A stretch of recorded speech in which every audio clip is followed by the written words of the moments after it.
কিরে এগুলো কি করছিস? আরে আমাদের উনানে রান্না হয় না, সেই জন্যই কাঠগুলোকে শুকাতে দিয়েছি। এতদিন এত বৃষ্টি হয়েছে, সেই জন্য কাঠগুলোকে এক জায়গায় রেখে এখন যা রোদ উঠবে ওগুলো শুকাবে মোটামুটি, তারপর রান্না হবে। কারা কারা কাঠের রান্নায় খেতে ভালোবাসো তারা কিন্তু কমেন্ট করবে।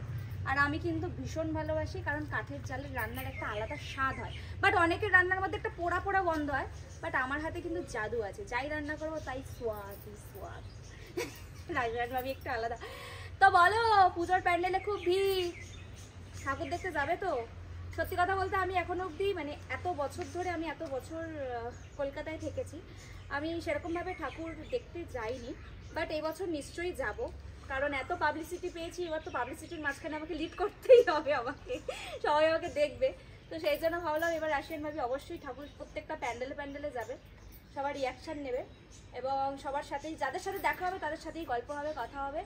তো লাইফে আপস অ্যান্ড ডাউন থাকবে, সেটা নিয়ে ভেবে লাভ নেই। অনেক সময় আমরা কিছু অজান্তেই অনেক কিছু হয়ে যায়, সেটা জানতেই দাও।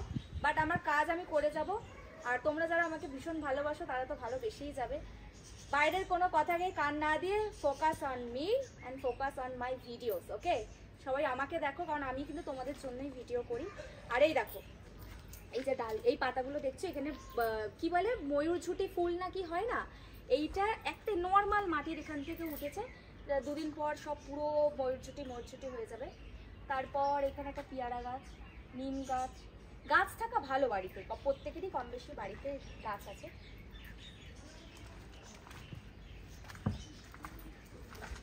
প্রত্যেকের বাড়িতে কম বেশি গাছ আছে, আমাদের বাড়িতেও কম বেশি প্রচুর গাছ আছে।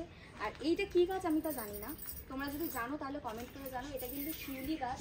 এই শিউলি গাছের মধ্যে এত শুয়োপোকা হয়েছিল ভাই রে ভাই, সেই জন্য গাছটাকে পুরো কেটে দেওয়া হয়েছে। তারপর এখানে আরও প্রচুর প্রচুর গাছ আছে, যার জন্য আমি অক্সিজেন নিতে খুব ভালো পারি। আর যেহেতু আমি এরকম খোলামেলা জায়গায় থাকি, সেজন্য লোক কিন্তু আমাকে দেখতে মানে দূরবীন লাগে না, তার জন্য নর্মাল দেখে। আর আমি যেহেতু ভাবছি এখন সবার নজরে আমি চলে এসেছি, সেই জন্য আমিও চারচক্ষু হয়ে গেছি, যাতে দূরের জিনিস আমি কাছে দেখতে পাবি।